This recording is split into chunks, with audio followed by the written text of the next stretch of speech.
Hello ಪ್ರಿಯ ವೀಕ್ಷಕರೇ, ಎಲ್ಲ ಹೇಗಿದ್ದೀರಾ? ನಾನು ನಿಮ್ಮ ಕನ್ನಡತಿ. ಎಲ್ಲರಿಗೂ ವೈಕುಂಠ ಏಕಾದಶಿಯ ಶುಭಾಶಯಗಳು. ಎಲ್ಲರೂ ದೇವಸ್ಥಾನಕ್ಕೆ ಹೋಗಿದ್ರಾ, ಏನು ಮಾಡಿದ್ರಿ ಅಂತ ಕಮೆಂಟ್ ಮೂಲಕ ತಿಳಿಸಿ. ಇವತ್ತೊಂದು ರಂಗೋಲಿ ಡಿಸೈನು, ಒಂದು ಹೊಸ ಡಿಸೈನ್ ಜೊತೆ ಬಂದಿದ್ದೀನಿ. ಅದು ತುಂಬಾ ನನಗೆ ಚೆನ್ನಾಗಿ ಕಾಣಿಸ್ತು. ಮತ್ತು ಇದಕ್ಕೆ ನಾನು ಕಲರ್ ಹಾಕಿಲ್ಲ. ಅದನ್ನು ನೀವೇ ನೋಡಿ ಹೇಗಿದೆ ಏನು ಅಂತ ನನಗೆ ಕಮೆಂಟ್ ಮೂಲಕ ತಿಳಿಸಿ, ಆಯಿತಾ? ಈಗ ರಂಗೋಲಿ ಶುರು ಮಾಡೋಣ.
ಇವತ್ತಿನ ರಂಗೋಲಿ ಮುಗೀತು.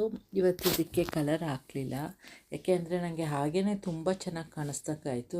ಕಲರ್ ಯಾಕೆ ಇನ್ನೊಂದು ಸ್ವಲ್ಪ ಹಾಳು ಮಾಡ್ದಂಗೆ ಮಾಡಬೇಕು ಅಂದ್ಬಿಟ್ಟು ಹಾಗೆ ಬಿಟ್ಟೆ. ಒಂದೊಂದು ಬ್ಲ್ಯಾಕಲ್ಲೇ ಚೆನ್ನಾಗಿ ಕಾಣುತ್ತಲ್ಲ, ಅದಕ್ಕೆ ವೈಟ್ ಬ್ಯಾಕ್ಗ್ರೌಂಡಲ್ಲಿ. ನಾಳೆ ಮತ್ತೊಂದು ವಿಡಿಯೋ ಜೊತೆ ಸಿಗೋಣ. ಯಾರೆಲ್ಲ ಸಬ್ಸ್ಕ್ರೈಬ್ ಆಗದೆ ನೋಡ್ತಿದ್ದೀರೋ ಅವರೆಲ್ಲ ಪ್ಲೀಸ್ ಸಬ್ಸ್ಕ್ರೈಬ್ ಮಾಡಿ, ಲೈಕ್ ಮತ್ತು ಕಮೆಂಟ್ ಮಾಡೋದು ಮರಿಬೇಡಿ. ನಾಳೆ ಮತ್ತೊಂದು ನ್ಯೂ ಡಿಸೈನ್ ಜೊತೆ ಸಿಗ್ತೀನಿ. Bye, take care, love you all, see you.